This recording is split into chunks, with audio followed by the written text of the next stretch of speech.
कल हमने पढ़ा था कि जो हमारे समीकरण होते हैं उनको हम संतुलित कैसे करते हैं। ठीक है, वो हमने सीख लिया है। अब आया है आपका दूसरा टॉपिक।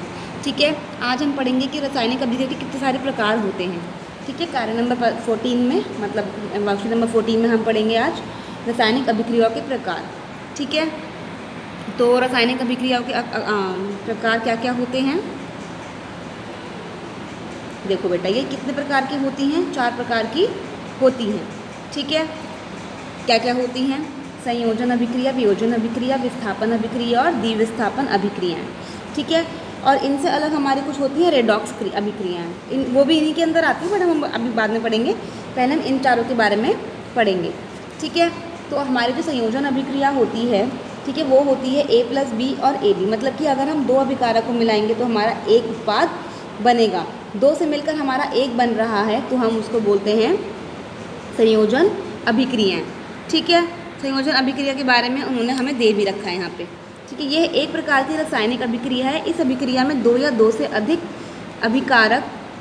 अभिकर्मक मिलकर एक नया उत्पाद बनाते हैं। ठीक है, तो उसमें देखो कोयला जलना, मतलब अगर कोयला को हम जला रहे हैं, कोयला क्या है? कार्बन होता है, हम उसको जला रहे हैं, तो जला मतलब ऑक्सीजन के अंदर जला रहे हैं। कभी भी हम किसी चीज़ को जलाते हैं तो हम इसको ऑक्सीजन के साथ दर्शाते हैं। ठीक है, क्योंकि हमारा जो जलना की प्रक्रिया होती है वो हमारे पूरे एनवायरनमेंट में होती है, और मतलब ऑक्सीजन में होती है, और मतलब जब जलता है हमारा कुछ चीज़ तो वो ऑक्सीजन के द्वारा ही जल पाता है, अदरवाइज वो जल नहीं पाएगा। आपको पता है ये वाली बात। वो क्या बना रहा है? CO2 बना रहा है। H2 और O2 से पानी बनना, ये भी क्या है? संयोजन अभिक्रिया का ही एक एग्जाम्पल है। 2 से मिलकर हमारा एक बनता है तो संयोजन अभिक्रिया उसे हम कहते हैं। कार्बन डाइऑक्साइड और जल के संयोजन से पौधे द्वारा खाना बनाना, ये भी सही है। जब कार्बन डाइऑक्साइड जल मिलता है तो उससे क्या संयोजन, दोनों को मिलकर, संयोजन मीन दोनों का मिलकर क्या बनता है? हमारा खाना बनता है, तो उसे हम प्रकाश संश्लेषण कह देते हैं। वायु और नमी के संपर्क में आने से लोहे में जंग लगता है।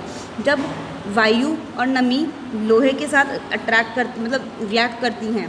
ठीक है, वायु, हवा और नमी मतलब ह्यूमिडिटी, जो चिपचिप वाला मॉइस्चर होता है, ठीक है, वो संपर्क करते हैं तो हमारा क्या बनता है? लोहे में जंग लगने वाला फॉर्मूला बनता है। ठीक है, FeSO Fe2SO3 बनता है। ठीक है, तो ये भी तो ठीक है। अब हम क्या करते हैं? एक होती है वियोजन अभिक्रिया, एक होती है विस्थापन, एक होती है द्विविस्थापन। हाँ, तो वियोजन अभिक्रिया में क्या होता है? हमारा जो अभिकारक होता है वो टूटकर 2 में परिवर्तित हो जाता है। ठीक है, हमारा एक अभिकारक वो 2 में उत्पाद बन जाता है, ये होता है हमारा वियोजन। वो हम नेक्स्ट क्लास में पढ़ेंगे। ठीक है, कि और भी ढंग से कि क्या होता है विस्थापन अभिक्रिया, और तीसरा है विस्थापन अभिक्रिया, ये भी हम बाद में पढ़ेंगे। और द्विविस्थापन, ये भी हम नेक्स्ट वर्कशीट्स में पढ़ेंगे किस तरीके से ये वाली जो अभिक्रियाएं होती हैं किस तरीके से ये काम करती हैं। ठीक है, अब आती है हमारी रेडॉक्स अभिक्रियाएं। रेडॉक्स अभिक्रिया क्या होती है? उपचयन अभिक्रिया, मतलब कि हमारा कोई भी हमारा अभिकारक होता है उसके अंदर ऑक्सीजन का मिल जाना। ऑक्सीजन का मिल जाना मतलब क्या होता है? उपचयन अभिक्रिया। अब देखो A से क्या ऑक्सीजन मिल गया ना, A का क्या हो रहा है? A का तो हमारा गेन हो रहा है, मतलब A हमें ऑक्सीजन क्या है? ऑक्सीजन का हमारा गेन हो रहा है, ऑक्सीजन हमें मिल रहा है। ठीक है, किसी भी अभिकारक को अगर ऑक्सीजन के साथ जोड़ देंगे तो वो हमारे क्या हो जाती है? उपचयन अभिक्रियाएँ हो जाती हैं। ठीक है, जैसे कि ये एक एग्जाम्पल ये होता है कि जब हाइड्रोजन की हानि होती है, देखो A और H मतलब कोई A हमारा एलिमेंट है, H हमारा हाइड्रोजन है।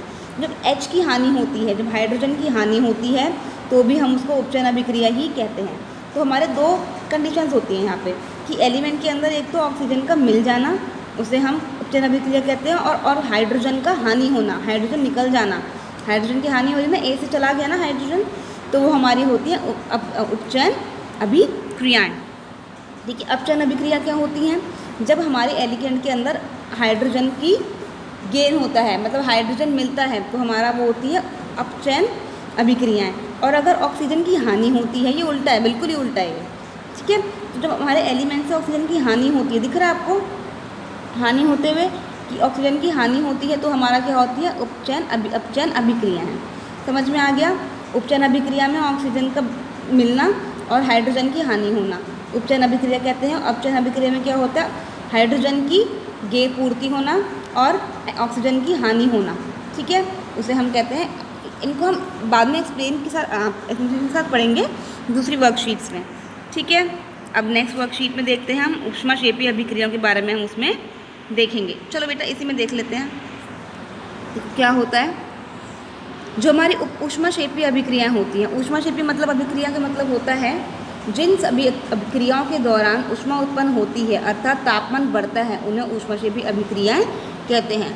जब भी कोई क्रिया हमारी अभिक्रियाएं हो रही होती है, कोई भी हमारी रिएक्शंस हो रही होती हैं, ठीक है, तो उस दौरान जो हमारी हीट उत्पन्न होती है, मतलब गर्म अगर हो जाती है हमारा जो कुछ भी हम जिसके साथ अभिक्रिया करा रहे हैं, ठीक है, और अगर तापमान उसका बढ़ जाता है तो उसको बोलते हैं ऊष्माक्षेपी अभिक्रियाएं। प्राकृतिक गैस का जलना और श्वसन को ऊष्माक्षेपी अभिक्रियाएं कहते हैं। श्वसन को ऊष्माक्षेपी क्यों कहते हैं? हम श्वसन करते हैं, देखो गरम गरम हवा फेंकते हैं, फिर हम हमारे जो सांस हम लेते हैं वो सांस फेंकते हैं तो गर्म हवा होती है ना, तो वही हमारी ऊष्माक्षेपी अभिक्रिया ही होती है। और गैस का जलना, अगर हमारी कोई प्राकृतिक गैस मतलब कोई भी फ्यूल है, ठीक है, नेचुरल गैस अगर वो जलती है तो ऊष्मा निकलती है, हीट निकलती है उसमें से, ठीक है, तो वो भी हमारा क्या एग्जाम्पल होता है? ऊष्माक्षेपी अभिक्रियाओं का ही एग्जाम्पल होता है। नेक्स्ट वीडियो में